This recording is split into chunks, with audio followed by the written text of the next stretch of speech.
even Naoya Inoue, even when he came to my fight, one of my fights, man, like I called him out. He was in the crowd and stuff like that. He's here, he came to watch, and he's leaving right now, so obviously he came to watch me. Let me ask you something. What if I told you there's a guy out there, undefeated, surgically precise, hits like a wrecking ball, who's been publicly calling out the greatest pound-for-pound fighter on the planet? Not just calling him out, guaranteeing the win.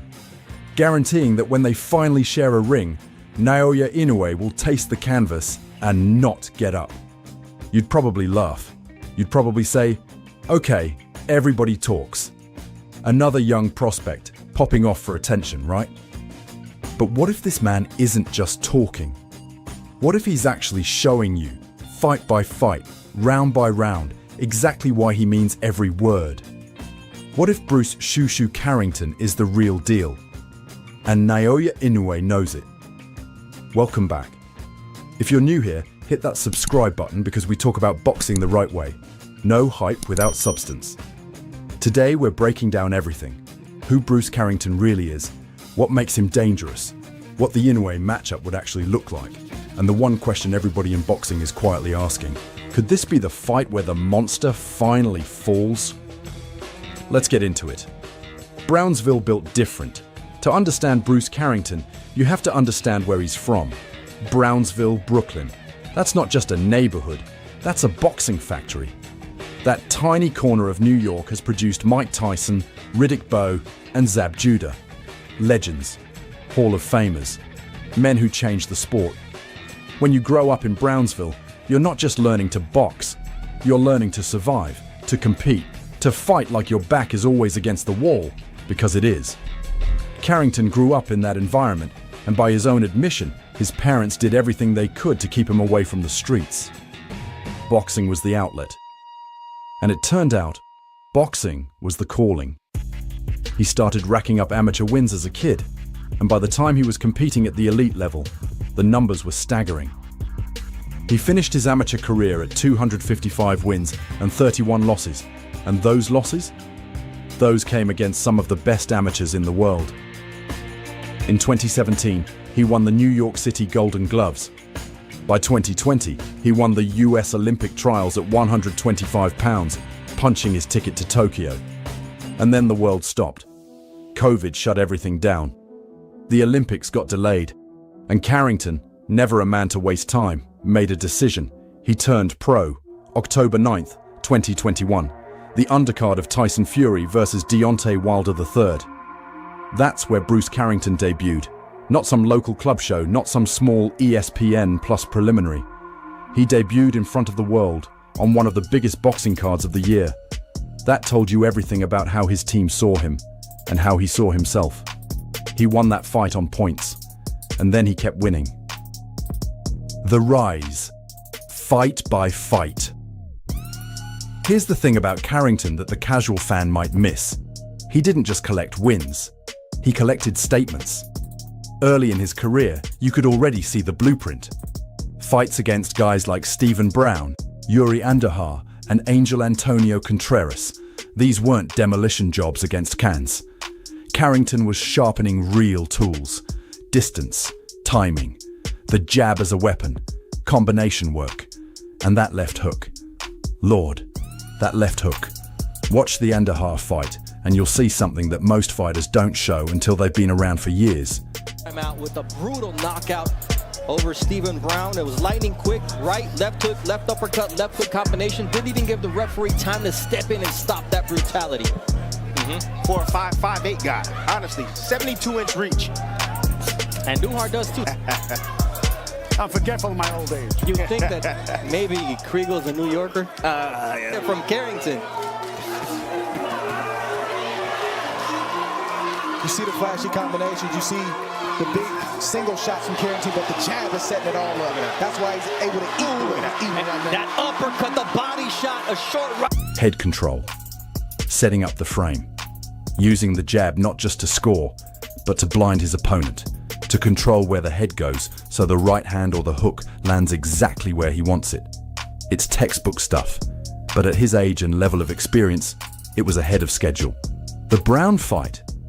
clean, dominant win. He was walking him down by the book, distance, timing, precision. And when Brown ran out of answers, Carrington put him away. It's just a matter of time. Shushu is slowly walking down, breaking down Brown. And there it is, a left hook, a double uppercut. The legs are bent and down goes Brown in really bad shape. By the time he fought Brandon Chambers, he was 7-0. And the Chambers fight showed a different side, the ability to grind. Chambers had a tight guard. He was squatting, leaning forward, making it difficult to land the body shots. Carrington had to figure it out mid-fight, and he did. He stayed patient. He kept working the head and the body in combination. And eventually, one of those shots got through just right. Now, we're talking about Shushu enjoying the fact that he's on the same card with Shakur, Jared Anderson, Kelvin Davis, Troy Isley. And you mentioned the fact that we may not see this again. We may not see this title against Isaac Dogbe. He was his sparring partner out in Vegas, so he was getting last round. He's taking his time, he's finding his openings, or creating them, as Shushu has Chambers pinned against the corner, and down goes Chambers. Chambers went down, and the fight was stopped. That's not just power, that's intelligence. Luis Perozzo showed Carrington's coolness under fire. Perozzo was on short notice, durable, tough, the kind of guy who tries to disrupt your rhythm. Carrington stayed comfortable in the pocket, used his reach advantage, 72 inches on a 5 feet 8 inches frame, by the way, which is freakish, and picked him apart on the inside and outside. He finished strong. Then came the Enrique Vivas fight in March 2025 at the Fontainebleau in Las Vegas. TKO in the third round. Man, it's just a matter of time right now before Shushu land the perfect shot to end this fight. Look, I don't like the legs of Vivas. They're not stable, they're very unstable. And there's nothing behind his shots right now because the legs are gone. Lead right from Shushu Carrington, and now he's just going to let Vivas walk right into something. And there he is. That's a good stoppage from Raul Paez Jr. After Vivas withdrew the first time due to visa issues, this one went ahead. And Carrington wasted zero time. Fast start, immediate aggression, total control. When he had Vivas hurt, he didn't panic, didn't go for the home run swing and miss. He stayed disciplined, put the right punches in the right places, and the referee stepped in. But the fight that really mattered, the fight that put Carrington's name in lights? January 31st, 2026. Madison Square Garden. Carlos Castro. The vacant WBC Featherweight Championship. Carrington won by 9th round knockout. He is now the WBC Featherweight Champion of the world at 17-0 with 10 knockouts. And immediately after, he started calling out Naoya Inoue, louder than ever. The monster. Who is Naoya Inoue? Now let's talk about the man Carrington wants. Naoya Inoue, the monster. 32-0. 27 knockouts, an 84% knockout percentage, a 4-division world champion, the undisputed super bantamweight king, the pound-for-pound #1 fighter on the planet right now, as of early 2026. That's not a regular fighter, that's a phenomenon. Inoue was born in Zama, Japan in 1993, trained by his father Shingo from the age of 5, and turned professional in 2012. He's held world titles at light flyweight, super flyweight, bantamweight, where he became undisputed, the first to do so in the 4-belt era, and now super bantamweight, where he's also undisputed, holding all 4 major belts simultaneously. In 2025 alone, he went 4-0. He knocked out Ye Jun Kim in January. He survived a second-round knockdown against Ramon Cardenas in May, which is significant, we'll come back to that, and still got the TKO in round 8, all while setting a new world record of 23 knockout victories in world title fights, breaking Joe Louis's long-standing mark of 22. He then dominated former unified champion Murodjon Akhmadaliev by wide unanimous decision in September. And in December, he went to Saudi Arabia and outclassed Alan Picasso on Riyadh season, returning to #1 in the pound-for-pound rankings. World Boxing News named him their 2025 Fighter of the Year. He became the first fighter since Muhammad Ali to make 4 title defenses in a single calendar year. He beat a record held by Floyd Mayweather and Joe Louis for consecutive world title fight victories. And he did it fighting in Japan, the United States, and Saudi Arabia, proving he isn't just a star in his home country. He's a global figure. He's also, let's be clear, 32 years old, and fights at 122 pounds. And right now, as of April 2026, his focus is entirely on May 2nd at the Tokyo Dome, where he faces Junto Nakatani, a man many believe is the most dangerous Japanese boxer currently fighting at that level. It's being called the most meaningful fight between two Japanese boxers in the country's history. That's who Bruce Carrington wants. The call-out. Shoo goes on record. Now let's talk about what Carrington has actually been saying. Because this isn't vague Twitter noise. This man has been specific. I've been calling Inoue out since 2023, Carrington told The Ring magazine. Not 2025. Not after winning the belt. Since 2023. That's consistent. That's conviction. He said he wants the fight at Madison Square Garden, the mecca of boxing. His exact words, "That fight would definitely sell out, without a doubt." And he makes a fair point.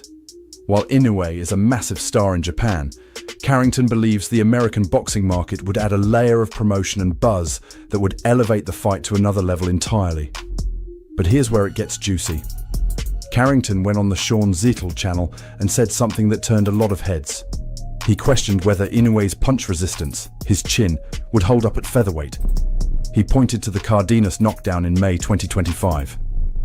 "If me and him were to ever fight, I genuinely don't think him getting up from a knockdown I give him," he said. "I don't think he would have lasted another round or two because I'm a finisher." He also said, "I don't know if his punch resistance will be able to withstand the way that we're punching up here at 126. It is a big difference. Granted, it's only 4 pounds. It may seem that way, but it's a big difference." And he went full confidence mode. "I will be the first guy to beat him. I know that's going to break the internet. That's going to be big news."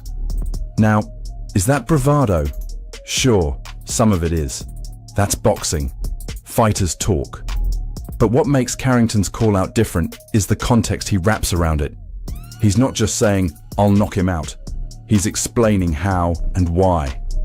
The power difference at 126, the pressure style, the finishing instinct, the fact that Cardenas, a one-dimensional puncher, actually put Inoue on the canvas and had a moment. Carrington is saying, "I'm not Cardenas, I'm not one-dimensional, I've got more tools." And he's been upfront about rooting for Inoue to beat Nakatani too, because he wants to fight the best version of Inoue. "I will definitely be rooting for Inoue to win," he said. "I want to be the first guy to beat him, man." That's not an enemy talking. That's a competitor who respects the magnitude of the challenge. Does the fight make sense? Breaking down styles. Okay, let's have the real conversation. Not the hype version. The tactical version. Because here's what we're actually dealing with. Bruce Carrington is at 126 pounds. Naoya Inoue is at 122 pounds. They are not in the same division right now. Inoue has talked about eventually moving up to featherweight, but he hasn't committed to a timeline. His current priority is the Nakatani fight in May. After that, maybe Junto moves down, maybe Inoue moves up. Nobody knows yet. But hypothetically, if this fight gets made, here's how I see it. Carrington's advantages. Size and reach. Carrington is 5 feet 8 inches with a 72-inch reach. Inoue is 5 feet 5 inches with a 67-inch reach. That's significant. Carrington would be the bigger man from the moment they step on the scale. At featherweight, that size advantage means heavier punches. Carrington himself has said it. The power difference between 122 and 126 is real. Carrington also has exceptional inside work, which is where you'd expect Inoue to try to close distance and neutralize size. The question becomes, can Inoue get inside without eating shots on the way in? Carrington also has the pressure game and the finishing instinct. He doesn't just hurt you, he closes the show. You saw it against Chambers. You saw it against Vivas. When he smells blood, he knows how to put the combination together without throwing wild. Inoue's advantages. Everything else, speed, defense, accuracy, championship experience, the mentality, the record of coming back from adversity. Remember, he got knocked down by Luis Neri in 2024 and by Ramon Cardenas in 2025 and won both fights convincingly. He doesn't panic. He adjusts. He's been in wars and he comes out sharper every single time. Inoue also has 20 more fights of professional experience, 102 more rounds in the bank, and he's fought elite competition that Carrington simply hasn't faced yet. Carrington's toughest fight is still probably the Castro title fight, where, it should be noted, he got hurt before coming back to win in the 9th. That said, Carrington makes a point worth sitting with. Cardenas had momentum. Cardenas had the knockdown.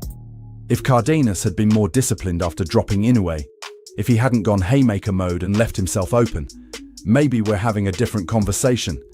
Carrington is arguing that he would have done what Cardenas couldn't, maintained pressure, kept the foot on the gas, picked the right shots. Is he right? Honestly, I don't know, but it's not a crazy argument. Stylistically, Carrington called it a match made in heaven, and I think he's right about that. Two aggressive fighters, two guys who can box and bang, two men who like to finish. If this fight happens, and both guys bring what they have, this is a fight of the year candidate before a single punch is thrown. The elephant in the room. Let's be honest about the criticism too, because it exists. When Carrington went on Ring Champs and said Inoue needs to prove himself in New York to be considered a real star, the internet pushed back hard. And some of that pushback was fair. Naoya Inoue has won world titles in 4 weight classes. He's done it in Japan, in the UK, in Las Vegas, in Saudi Arabia. He broke Joe Louis's record.